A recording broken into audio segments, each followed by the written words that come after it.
So, here are graphs of those inverse trigonometric functions. Let us look at the first one, which is sin inverse x here.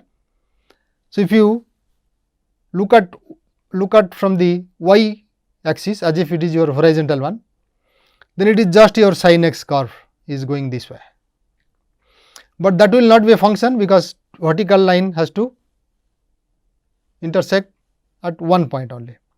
Here it will be many points if you take the repetitions, but it is not allowed there. We are just defining sin inverse from -1 1 to the codomain is -π/2 π/2. Of course, that becomes the range here, and there it is a function sin inverse x. So, its domain is -1 to 1, range is -π/2 to π/2 closed interval. That is how the curve looks like. Similarly, if we look at the cos inverse x, it is just a shift. So, the same pattern is shifted along y axis by π/2, you get here this way. So, it is -1, it is pi, and at 1 it is π/2 is here. So, at 0 it is π/2, at -1 it will be pi, and at 1 it is really y equal to 0. So, that is what cos inverse x looks like. Its range will be from 0 to pi and domain from -1 to 1. Okay. So, now look at tan inverse x. Again you do the same trick, look at from y direction. So, it was looking like this tan. So, domain becomes the whole of real numbers now, and range becomes -π/2 to π/2. Look at secant inverse x, that comes from the cosine or even from the secant x if you take its graph.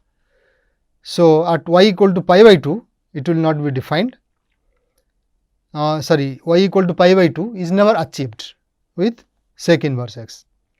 So, domain is again excluding -1 to 1 open interval. So, x will be less than or equal to -1 or x is greater than or equal to 1. Range will be 0 to pi excluding π/2, because at cos at π/2 becomes 0. That is why secant was not defined. So, secant inverse x will never achieve that value. Now, come to cosecant inverse x or cosec inverse x. Its domain is again same as like secant, x is less than or equal to -1 or x is greater than or equal to 1, and range will be from -π/2 to π/2, the shift of π/2. So, when π/2 was there in secant, it cannot be 0 here, there is a shift. So, range will be -π/2 to π/2 except y equal to 0. Now, domain is again for cot inverse x is whole of real numbers, and range will be 0 to pi, it is a shift again from there to π/2. So, we get 0 to pi. This is the strip within which cot remains. That is how the inverse trigonometric functions would look like. So, now let us look at what properties these functions are having. We may need something of this kind. We will say that f is an increasing function. So, increasing function means it is really climbing up the graph. In the graph it will be climbing up like this within its domain. So, whenever t is less than x, you see that its value, this is f of t, that should be less than or equal to f of x. That means, we also admit that a constant function is an increasing function. So, this equality.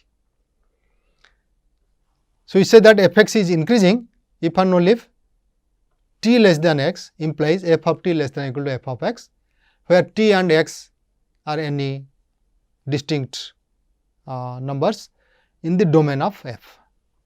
Similarly, we would say that it is decreasing function if the inequality is reversed, that is, it is climbing down, it is coming down, instead of climbing it is falling. So, we will say it is decreasing if t less than x implies f of t is greater than or equal to f of x. Again, constant function will become also a decreasing function, it is both increasing and decreasing. That is what we are allowing when we write this equality. So, to say that this constant function is eliminated, what we do? We will say it is, whenever it is strict inequality, we will say it is strictly increasing. So, we will say that f x is strictly increasing if t less than x implies ft is less than or equal to fx. Equality will be going away. That is what we say the adjective will be strictly.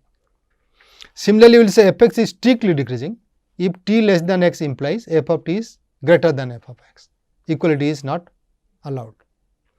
So, let us see some examples which increasing and decreasing, but sometimes what happens on the whole of its domain the function may not behave this way. So, a function can really climb and again fall and so on. So, we will say that in some part of the domain it is increasing and some part of the domain it is again decreasing. So, let us look at y equal to x square. So, x square say where it is increasing for all non-negative x, and it will be decreasing for all negative x. At 0, well, we can include both the sides. So, we say y equal to x square, it is increasing for 0 less than or equal to x and it is decreasing for x less than or equal to 0. Let us look at y equal to x cubed. If you remember its graph, it says that it is only an increasing function, right, but it is never decreasing anywhere, and that is clear from the algebraically you can see it very easily. If t is less than x, then t cubed will be less than x cubed always.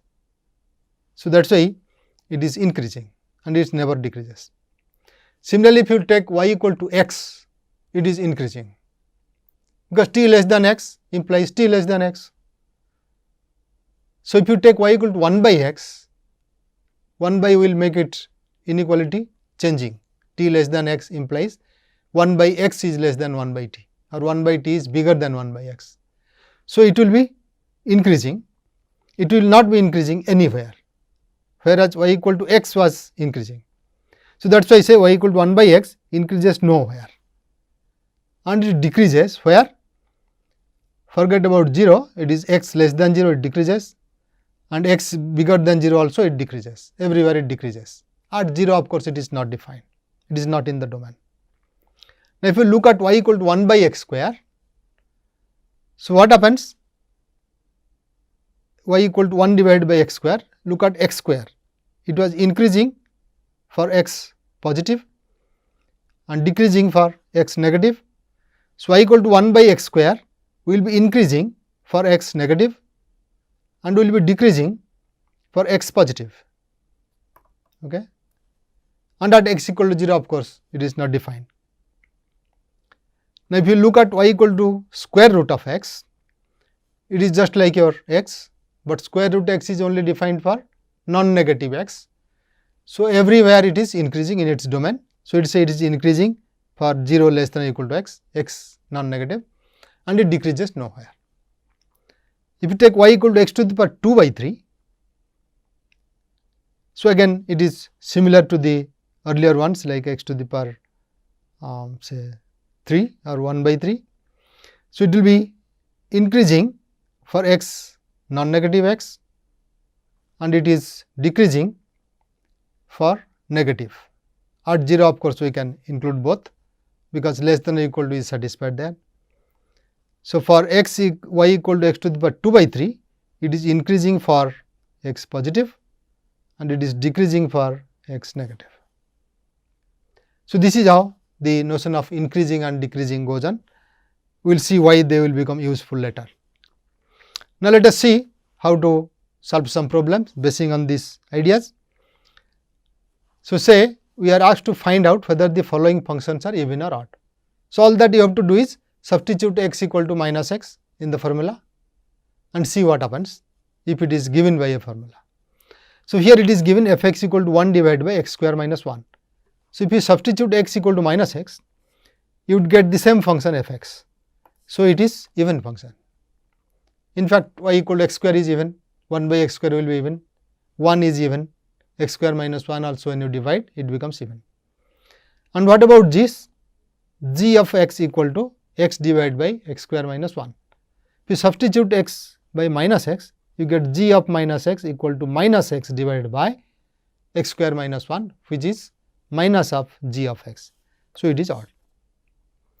And what about h x 1 divided by x minus 1? So, at x equal to 1, of course, it is not defined like earlier ones. So, we are not considering x equal to 1 there on the top also and here also. Here there will be a problem 1 divided by x minus 1. So, let us check h of minus x. So, that gives you 1 divided by minus x minus 1. So, it is neither h of x nor minus h of x. So, we cannot say that it is even or odd. In fact, it is neither even nor odd. Anywhere you take, point to point it is becoming different. So, for example, you take h of minus t minus 2, which is minus 1 by 3, but h of 2 is 1. So, that gives a counter example that nothing may happen. Okay. So, look at the second problem. It asks us to find the symmetry of the following functions and find where it is decreasing and where it is increasing. What about this symmetry? We say that some function f is symmetric about y axis if you reflect along y axis, the graph remains the same. So, something like this y axis. So, you reflect along y axis, these things become right side becomes left side, the graph remains the same. Okay. Similarly, you reflect something along x axis, that graphs also remain same. So, this one is not symmetric about x axis, this is symmetric about y axis. But how do you have this one? So, if you reflect along x axis, now that new one becomes, right, it is about the graphs, not functions, this is not a function. So, we will say that this is symmetry about x axis and y axis. Now, we will take symmetry about origin also. So, that means it is happening reflection. There what you do? You rotate this about 180 degrees to then you will find that the graph remains same. Then we will call that as symmetric about the origin, rotating 180 degrees. So, let us see what happens here, and we have to see what is the symmetry and decreasing and increasing functions. Okay. So, the first one is f x equal to 1 by mod x. So, mod x, as you remember, is f of minus x equal to f of x, because it is mod of minus x equal to mod of x. That was even. So, we expect that this also should be even, right. It is even. And what about the symmetry? It says that it is symmetry about the y axis. Why? So, that means if you reflect the graph of that, y equal to mod x looks something like this, mod x, and it is 1 divided by those values. So, that also should be looking the same way, symmetric about the y axis, and mod x was increasing there. So, it should be decreasing in 0 to infinity. In 0 to infinity, mod x was increasing. So, it should be decreasing and increasing in minus infinity to 0. That is, for negatives, it will be the other way around. Okay. Now, what about this g x equal to minus 1 by x? Here, if you take 1 by x and minus 1 by x, they will be looking different about the symmetry. See, minus 1 by x, how does it look like?